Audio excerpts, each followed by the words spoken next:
So today is technically May 2, 2018 in the Eastern time zone, and it is actually the very beginning of May 2 in that it is 12:01 a.m. So we are right now in the midst of the Passover Vigil, and we're studying the historicity of the Exodus. So let's start with asking our Heavenly Family to guide us.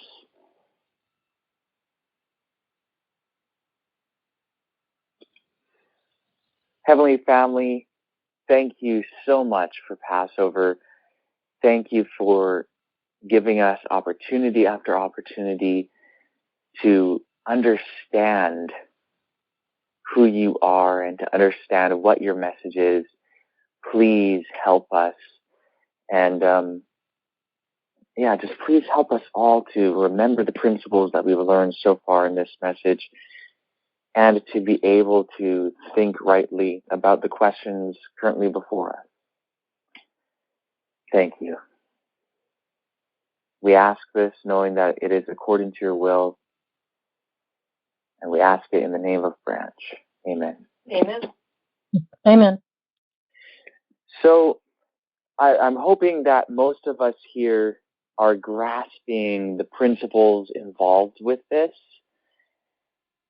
And if someone is having trouble with any of the principles in terms of like why we see it to be relevant or important or necessary to investigate the historicity of the Exodus, please mention it and we can address that, because the principle is the most important thing.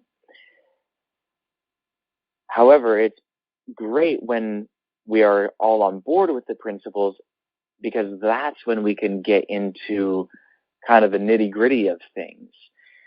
So yeah, that's one aspect. The other thing that I'll mention is that if anyone is having a hard time remembering or initially understanding some of the basics in terms of like the documentary hypothesis or any of these other things that we're discussing, feel free to mention it and we can explain that more fully as well.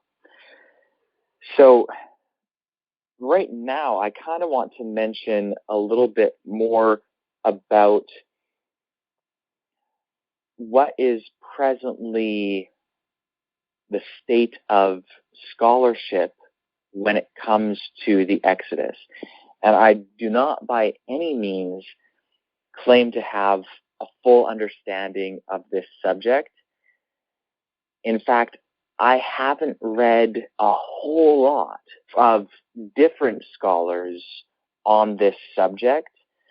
Basically, it's been more so like I posted a link to a conference which was put on in 2013 by the University of California, San Diego, and it was all on the Exodus. I think it was like 40 lectures. It was a big deal, probably the biggest conference on the Exodus, at least in recent times. And there was Egyptologists, archaeologists, sociologists, historians, biblical scholars, a whole bunch of academics that specialize in some area that is relevant for the Exodus. Geographers, geologists. There's a lot that went into this. And people came together and put in their bits of expertise, and it was to kind of get a feel for the current state of scholarship and to move things forward. So I haven't watched every lecture in that series. Like I said, there's a lot of them, but I've seen several of them and, read enough of some of the scholarship on the subject that summarizes the state of things to get a general idea.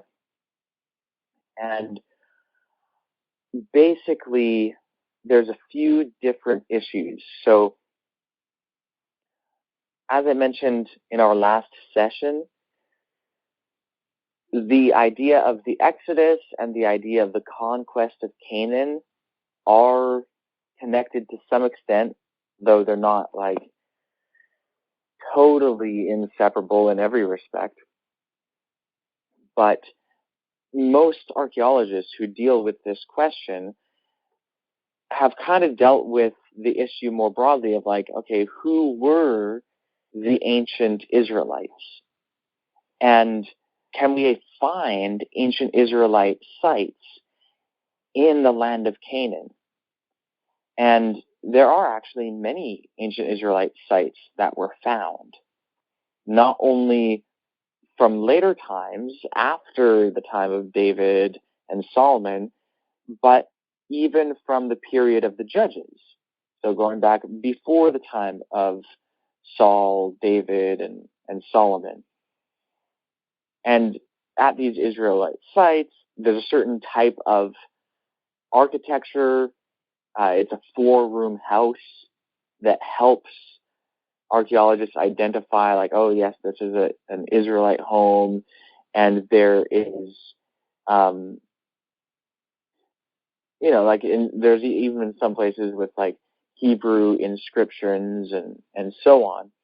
And I'll also mention that we actually did have another meeting where we talked about archaeology and ancient Israel and how even though a lot of the specifics of different stories cannot be either confirmed or disconfirmed by means of archaeology, archaeology has shown that the basic setup of the history of Israel as outlined in the biblical texts is accurate, and that there really was a David, there really was a Solomon, and different things like that.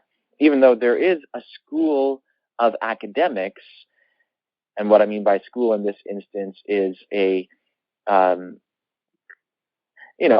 movement.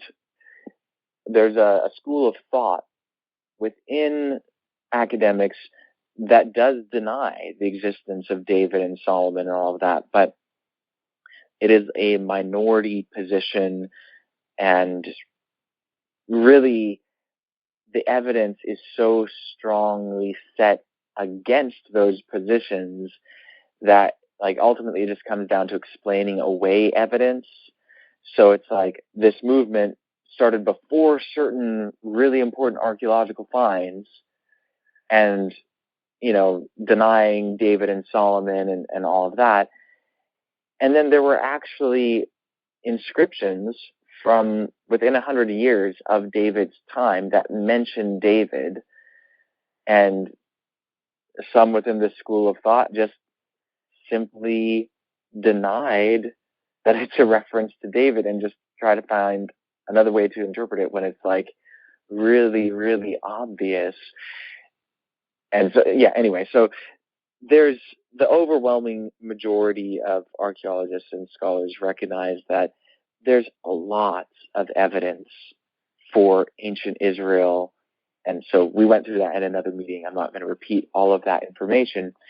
But when archaeologists found a whole bunch of ancient Israelite sites, when you find an archaeological site, you're not supposed to just look at the period at which you're interested in.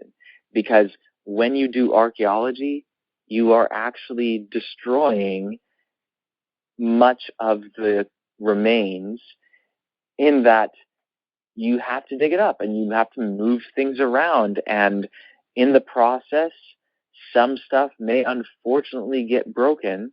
But even if it doesn't, you're removing it from its context and you are disturbing the remains as they presently are. It's unavoidable. And because of that, in modern archaeology, an archaeologist cannot just go into a site and let's say that there's so many different layers.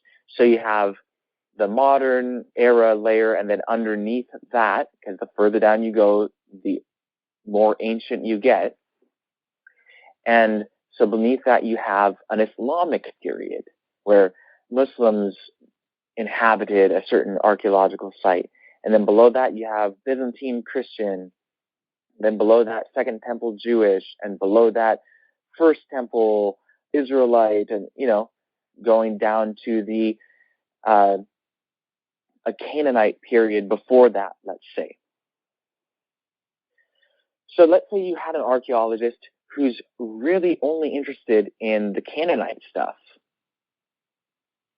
Well, is he just going to dig up the rest of it in a really haphazard way and destroy it? So now all the remains from the Islamic period, the Christian Byzantine period, from the Second Temple Jewish period, from the Israelite period, all of that, he's just going to destroy it. No, that's not going to happen, because other archaeologists are interested in those other periods and are going to be extremely upset if someone comes along and just destroys all of the evidence.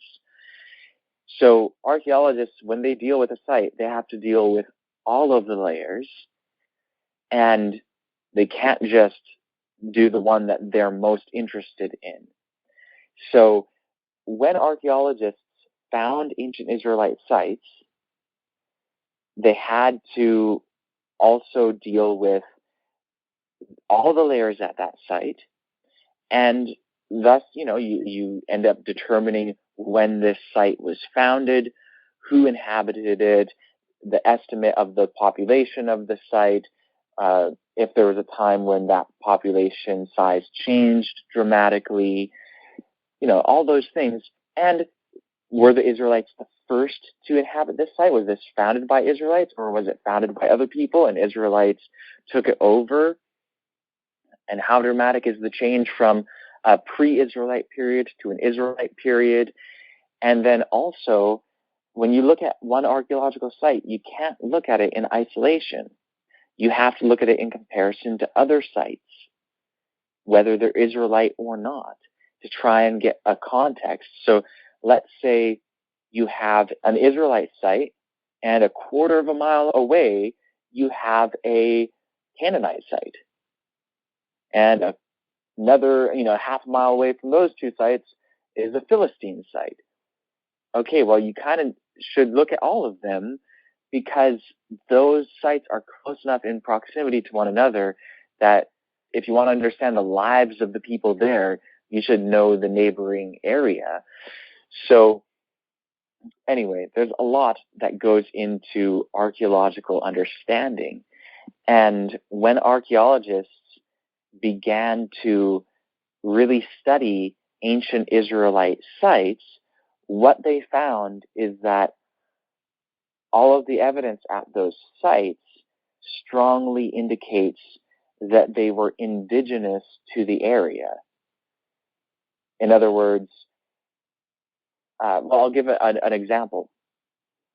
The Philistines were actually not Canaanites. The Philistines weren't just native to the land of Canaan.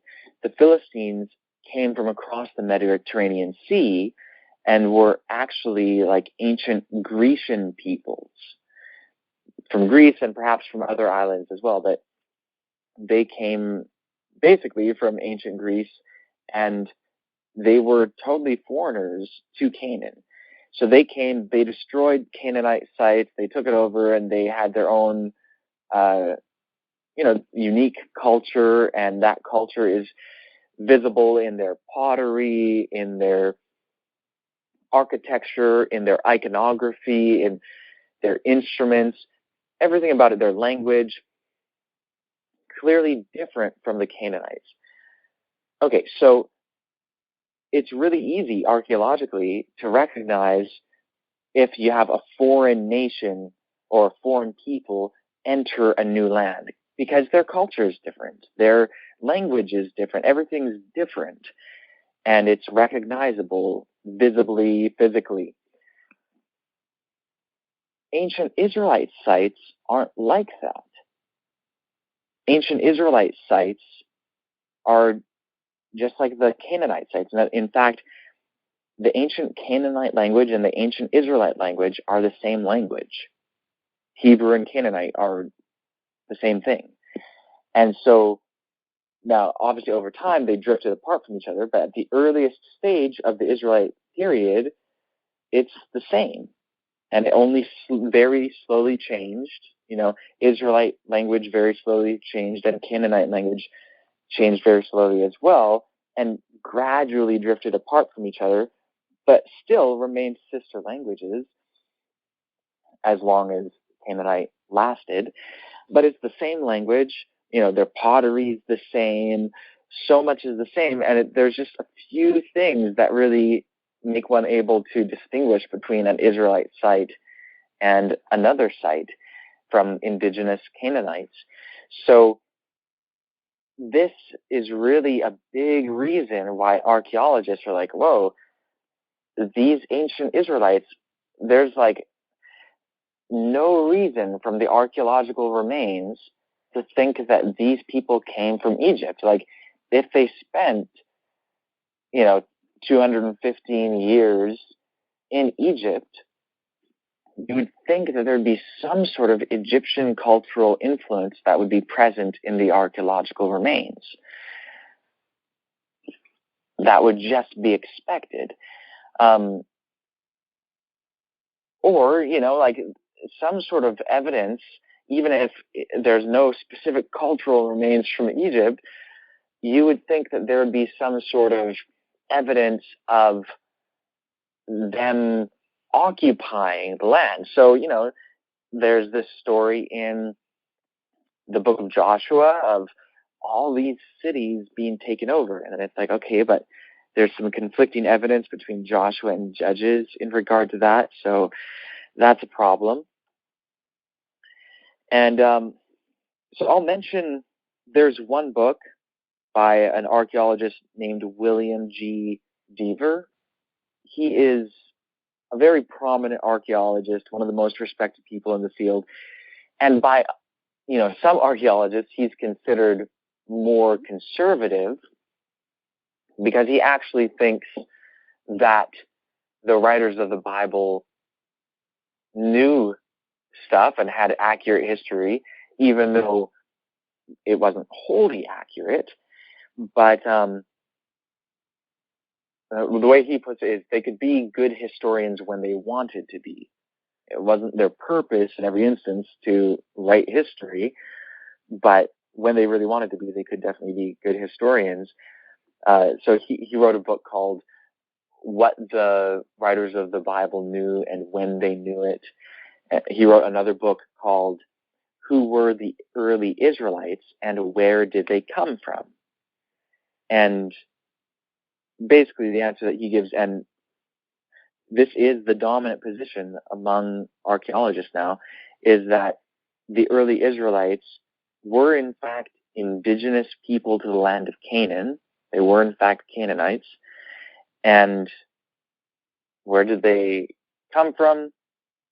Well, they came from among the Canaanites. And I think, he gives a more specific answer to that. Like, they were kind of like displaced Canaanites from other areas in Canaan, and they settled first in the hill country in the land of Palestine. And anyway, so he kind of goes into a lot more detail, and I haven't read the entirety of his book to know all of the details that he goes into. But in one place, he actually analyzes the various sites mentioned in the book of Joshua as being destroyed by the Israelites. And he gives a table listing in three columns, the various sites, the references to the sites in the Bible, and then the archaeological evidence. So he goes in order: Jericho, Ai, Jerusalem, Hebron, Jarmuth, all the way down, 31 different sites, ending with Tirzah. And he really goes through them and labels whether, like, some of them are just not known where they are, identification unknown. Some of them had no occupation at all at the time. Some of them have no destruction layer. And so he kind of like summarizes the archaeological evidence. And it's quite interesting. But basically, archaeologists, in examining these various sites, have concluded that most of the sites mentioned in Joshua simply were not destroyed at the time. There is like maybe one site that has potential to have been destroyed by the Israelites at that time. But for the most part, the sites simply do not reflect an Israelite destruction. So it's kind of like, okay, you're starting to put these things together, and it's like, so first of all, you have in the land of Israel itself, at the Israelite sites, strong evidence that Israelites were indigenous to the land of Canaan. And then you have a lack of evidence to a Canaanite conquest when there should be evidence. And then archaeologists have at least surveyed the Sinai Peninsula to see if there's evidence for Israelites there. And there's one place, Kadesh or Kadesh Barnea, where Israel is said to have spent a considerable amount of time during the wilderness wanderings. And that site has actually been located, and there's like nothing there, no remains. Like no, not even a potsherd. Like there's just nothing. So it's kind of like, okay, so from the land of Israel, there's a lack of evidence that you would expect. There's evidence that indicates that they are indigenous to the land, as you know, the Israelites are indigenous. Then in the wilderness, there doesn't seem to be any evidence. And then you go to Egypt, and it's like, okay, well, what's the evidence from Egypt? And it turns out that there is no Egyptian text, no Egyptian hieroglyph or anything at all that mentions Israel being in Egypt. And it's like, wow, you'd think that there would be some sort of reference like that if you have this whole nation, Israel, and like you read it in Exodus, and it's like, okay, the people of Israel, according to at least, I think the first one to say this, I forget if it's the E source or the P source, but one of them says that Israel was growing so great in number that Pharaoh feared. And then that's why there was the death of the firstborn. Like they, you know, not in terms of the plague, but in terms of killing the firstborn of Israel. So that's kind of like, okay, Israel seems to be a dominant presence. You'd think that there'd be some sort of evidence in Egypt of Israel being there. So it's kind of like, well, okay, if that's not there either, you can see why archaeologists would conclude, well, the Exodus must just not be historical.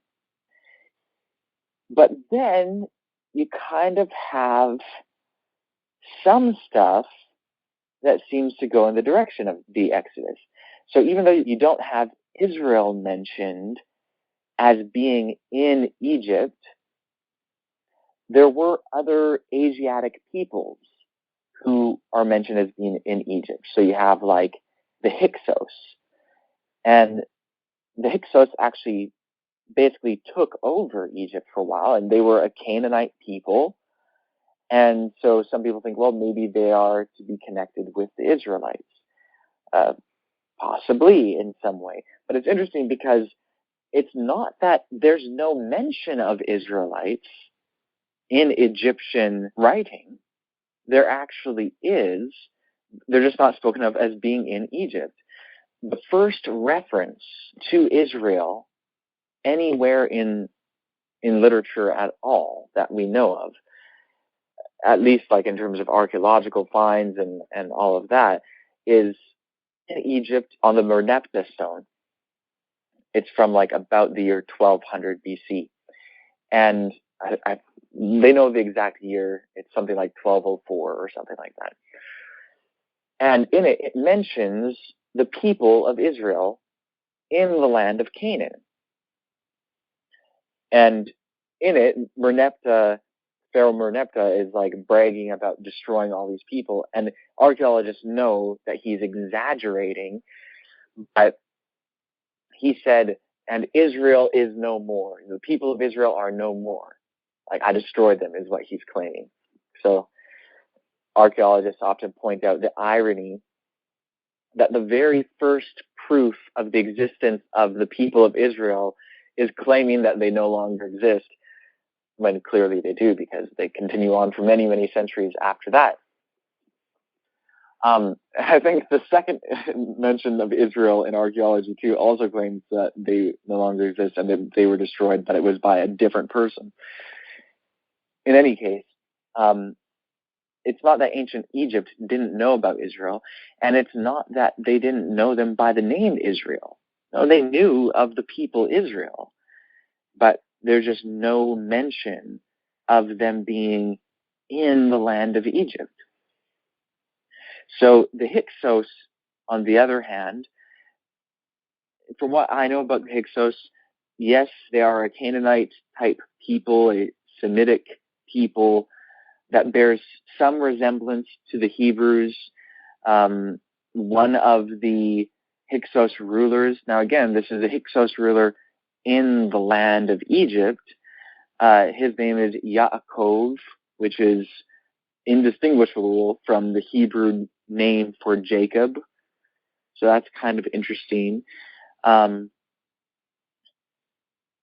again, it's not like the Hyksos and the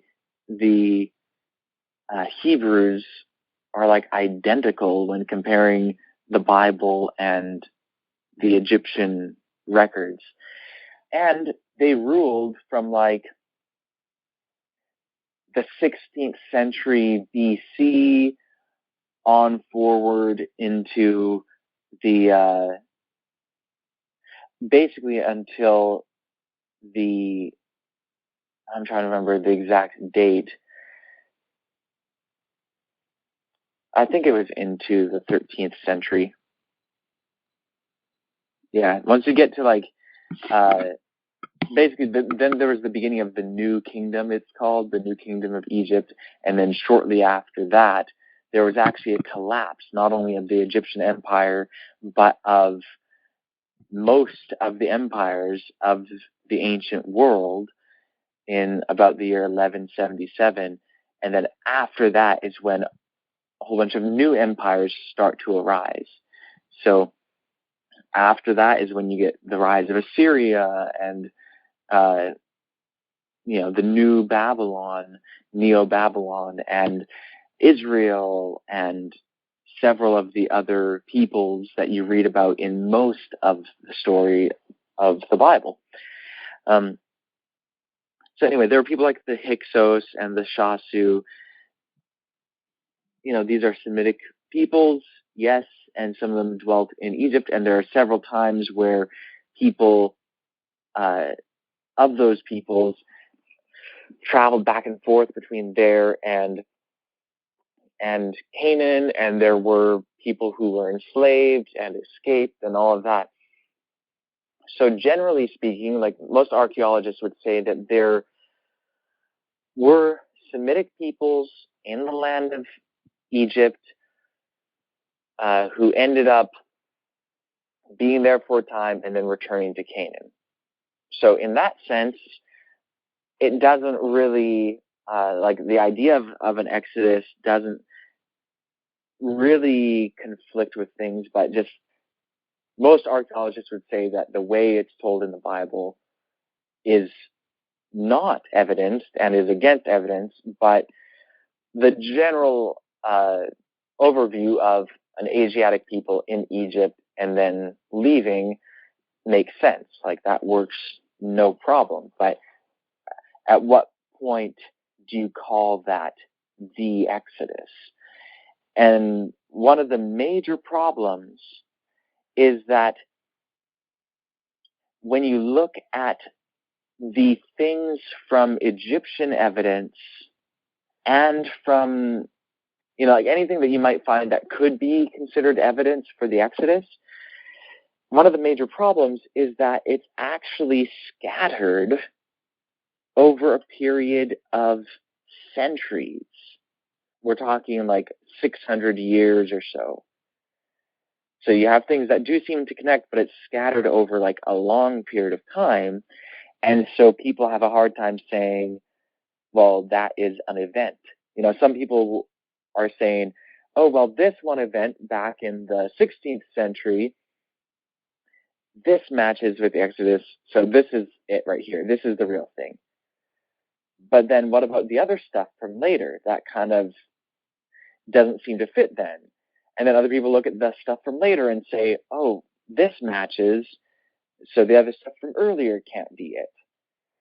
And so it's kind of tough to place exactly. And one of the other problems is that in the sources of the Pentateuch that describe the Exodus, which they all do, or at least mention things related to it, at least mention the Exodus, none of them mention which Pharaoh it was. Who was the Pharaoh of the Exodus? None of them mention him. Like, why? What's up with that? Like, these pharaohs had names. Why is it always just Pharaoh? And then there arose a Pharaoh who knew not Joseph. Okay, well, why not mention his name? Well, maybe because the authors of the sources didn't know the name of this Pharaoh. So it's debated exactly like which Pharaoh might this be. I think most now say it's Ramses II. But again, it's debated because it's not clear.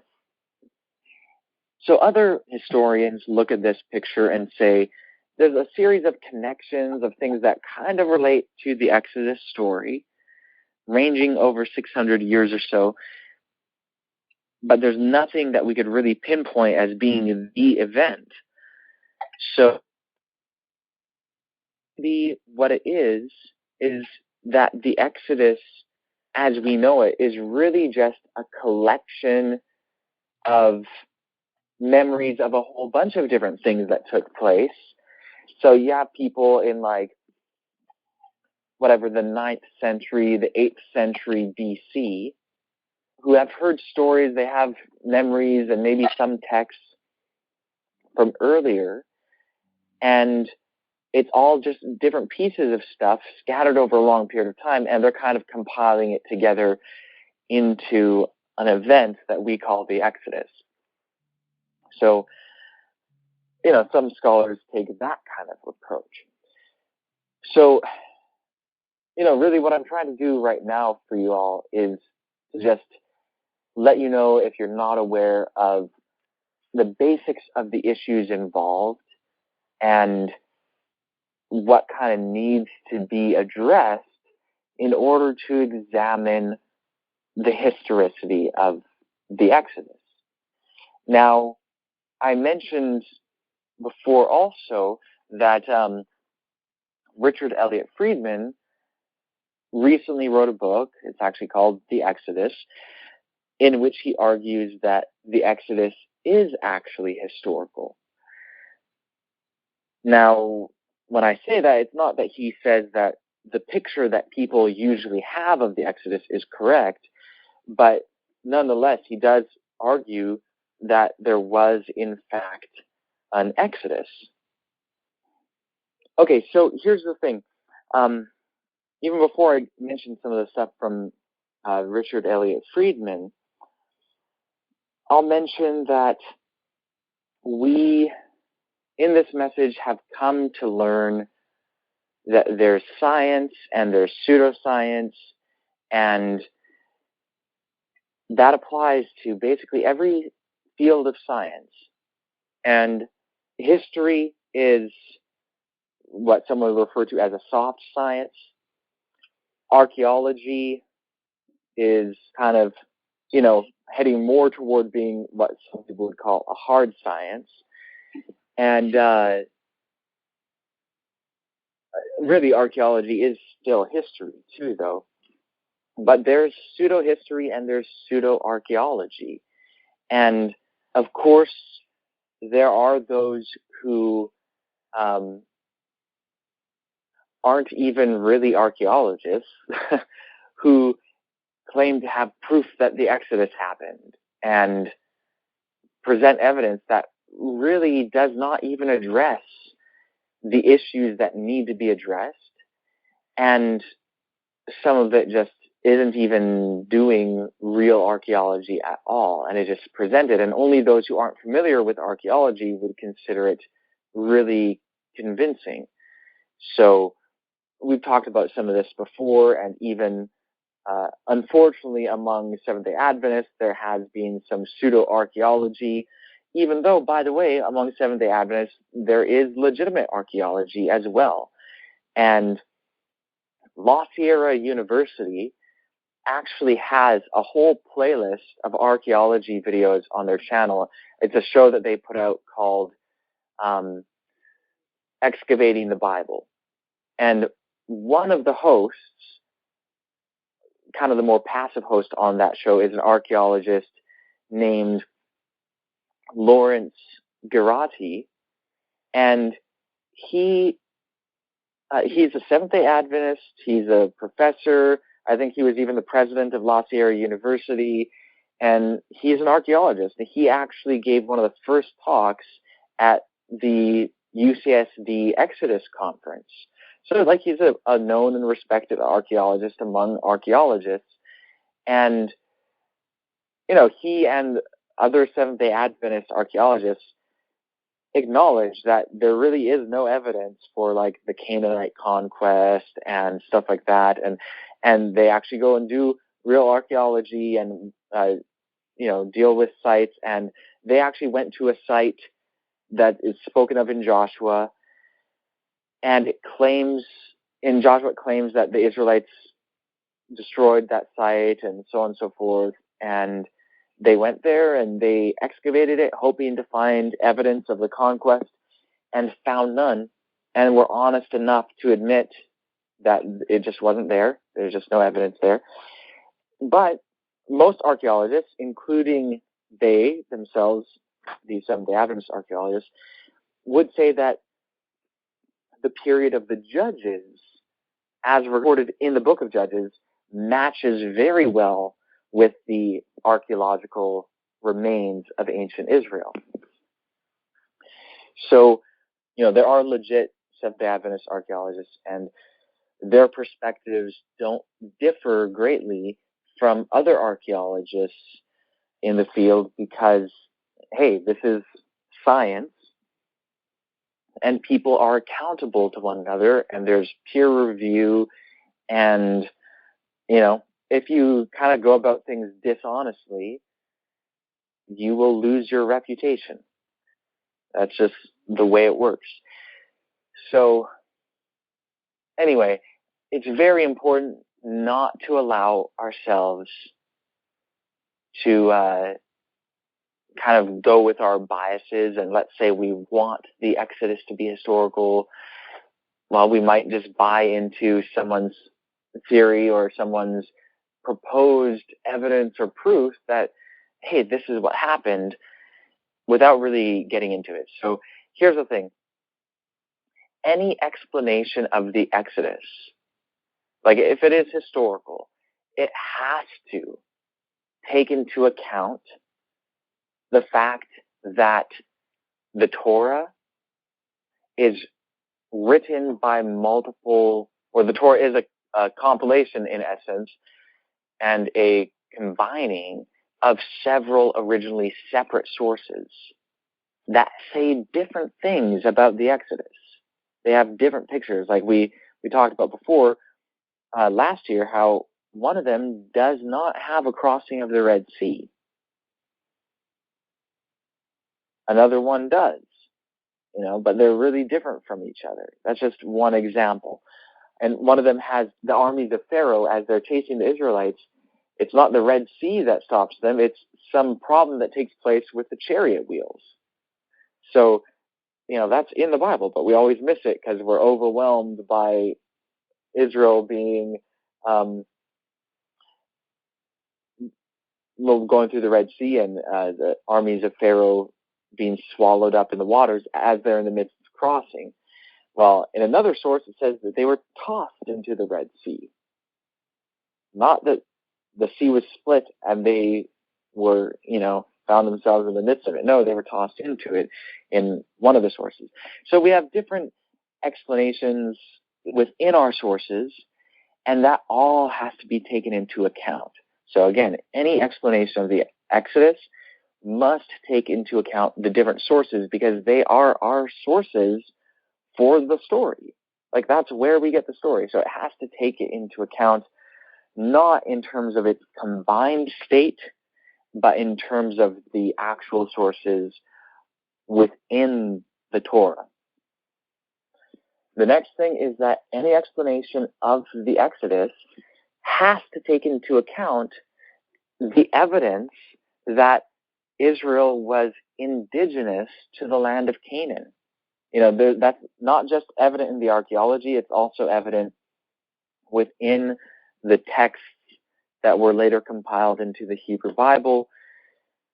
We've talked about this before with the connection between the Israelites and the pre-Israelite Canaanites, how they had the same religion. Like, they had a pantheon led by El. The descriptions of Baal even are very much the same as Yahweh. Even some of the names of the Israelites in the Hebrew Bible are Baal names. There's a name that's Baaliyah, which means Baal is Yahweh. And like, even David, King David, named one of his sons a Baal name. One of his mighty men had a Baal name. There's an Israelite with an Anat name. These are all Canaanite deities. So the deities of Israel, the deities known to Israel, are Canaanite deities, and the Canaanite pantheon is the Israelite pantheon. There are even specific hymns that are Canaanite hymns that are quoted word for word in the Hebrew Bible, and the Hebrew Bible is in agreement with it. There are stories and figures, people, and all of that are in the shared heritage of both people. So like, all of that's really, really significant, and there's a massive body of evidence showing that Israelites were, in essence, a subgroup of Canaanites. Any explanation of the Exodus has to account for that. So another thing also is the lack of Egyptian cultural influence that has to be accounted for. The fact that it is practically impossible for there to be 2.5 or 3 million people travel through the wilderness. Again, like we said before, by the time the first people would get to Sinai, half the people would still be in Egypt. So you actually can't have, with 2.5 million or 3 million people, you can't have all of Israel pass through the Red Sea and then the armies of Pharaoh travel behind them and, become engulfed in the Red Sea. Because, again, by the time some people got to Sinai, half the people would still be in Egypt. So the Red Sea would have to be open for a long time. And the Egyptian armies would be dealing with the Israelites who were still there in Egypt, rather than pursuing them, because they couldn't have all been gone already, that sort of thing. Or they'd already be at Sinai. So you have kind of some of those logistical issues. So any explanation of the Exodus has to take into account the fact that those huge numbers like that's highly problematic. Likewise, any explanation of the Exodus has to take into account the fact that the Sinai Peninsula, the wilderness, isn't fertile right now. That has to be taken into account. It has to also be taken into account the fact that there's no reference in Egyptian records to the people of Israel being in Egypt. Like, all of that has to be taken into account. So really interestingly, like Richard Elliott Friedman, he puts forward an explanation of the Exodus that does take those things into account because, hey, he's actually a legitimate scholar who's involved in these things and is very well aware of the issues. A lot of the other explanations that you hear where people are saying there was an Exodus, they simply are not accounting for that at all. It's kind of just the very simplistic view of, hey, the Bible is right. It's like, whoa, what does that even mean? When actually the Bible story of the Exodus, well, there is no such thing as the Bible story of the Exodus. There's the J story of the Exodus. There's the E story of the Exodus. There's the P story. There's the D story. There's the itinerary list in the Book of Numbers story. There's the Song of the Sea story in Exodus 15. So there's various sources for the Exodus. And they all have similarities and they all have differences, but there's no one story. There are several different stories. So anyway, I just wanted to mention, when investigating this topic of the Exodus, keep that in mind. If you hear an explanation, it has to take all those things into account. And if it doesn't, it's probably not correct. This is why Richard Elliott Friedman's take is rather interesting, because, again, he is involved in all of these issues with scholarship. He is,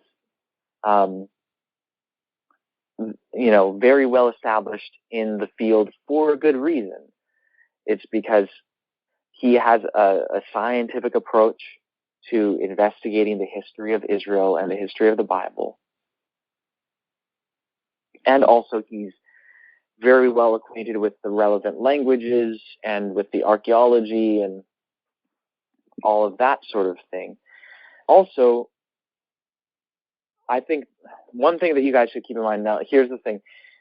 It could very well be the case that a scholar may be an excellent scholar in one area and then on another area really fall short. That could happen. And I think that that's true of Richard Elliott Friedman too, by the way. I have a lot of respect for the guy, and, I've read his book, Who Wrote the Bible, where he explains and evidences the documentary hypothesis. And I think it is evident that he is capable of very good scholarship. So that should make us all at least interested and willing to check out what he has to say concerning the Exodus. And we won't get into that specifically in this session because we've been on for almost an hour now. So in the next section, we'll do that. But yeah, I will say that Teresa and I have read his book, The Exodus. He makes a very interesting case, which I'll be telling you about. But there are definitely some things that I disagree with. Like, he ends up in explaining the Exodus, and he's trying to explain why the Exodus is important. And he argues that the Exodus is how we got monotheism. And one of the reasons why he argues that is because of the combination of Yahweh and El, that the Exodus event brought about the identification of Yahweh with El, and he basically says that combining, where it's, you could say, oh, Yahweh and El are two separate deities, and Israel is going to have these two deities, but instead identifying Yahweh with El is basically an important step in monotheism. To me, that just doesn't make sense at all, because just because you identify two divine names as referring to the same deity doesn't equate to monotheism. Israel clearly still believed in the existence of other deities including deities that they considered not worthy of worship. And even Yahweh, there's clearly a tradition within ancient Israel of multiple Yahwehs. And then you have the idea of the divine feminine and Asherah and all of that sort of thing. So just combining deities in and of itself, even if it is genuinely combining deities, not just identifying two names as being the same deity, that doesn't equate to monotheism.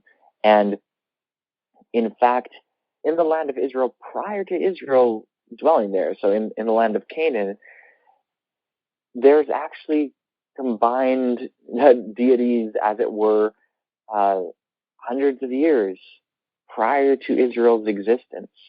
It's evident in iconography. At least some people combined the deity Baal with an Egyptian deity Seth. But yet no one would argue that those Canaanites were monotheists or that monotheism was somehow birthed at that point or anything like that. So that's like, he kind of argues for monotheism being a very early thing within the Israelite tradition. And I think his arguments there are very, very poor. He acknowledges, though, that there are passages that describe the existence of multiple deities, but he thinks that ancient Israel thought that all the gods died close to the beginning of time. And he quotes things like Psalm 82, which says, "I've said you are gods, but you shall die like men." And kind of says, see, that the gods used to exist, but they don't anymore because they all died. But that ignores the fact that all the passages which talk about the death of the gods describe it as a future event, not as something that has already happened. And all these other texts still describe the gods as existing. And they don't describe all gods as dying either. So anyway, I'm just mentioning this to say, while in our next session, I will be mentioning what Richard Elliott Friedman has to say in this book concerning the Exodus, and I'll be doing so in a positive light, not to be saying that, oh, this is true and you should believe this or anything like that, but to say that this is definitely something that is worthy of consideration. And he's presenting some strong evidence for some things, but I just wanted to let you know ahead of time that I certainly can't endorse the book as a whole or say that everything in it is something that I agree with, because that's certainly not the case. So anyway, we've been on for another hour now, so we should bring an end to this session. If anyone has questions, you can ask it in the next session. We'll just be taking an hour break this time rather than a 3-hour break. So we will be starting again at 2 a.m. Eastern Time. So does anyone want to thank our Heavenly Family before we end the call? I will. Heavenly Family, I thank you for this information that you're giving to us. I thank you for just giving us a means by which you can communicate to us and to show us the truth. And I thank you for wanting to reveal the nature of your Father to us, how precious and sweet that is. And I pray that that would really touch our hearts. And I ask you to just help us join together as a group and just grow bigger and bigger and bring your kingdom in, sister. In the name of the branching and sheet, amen. Amen. All right. Well, shalom, everyone, and see you guys in an hour.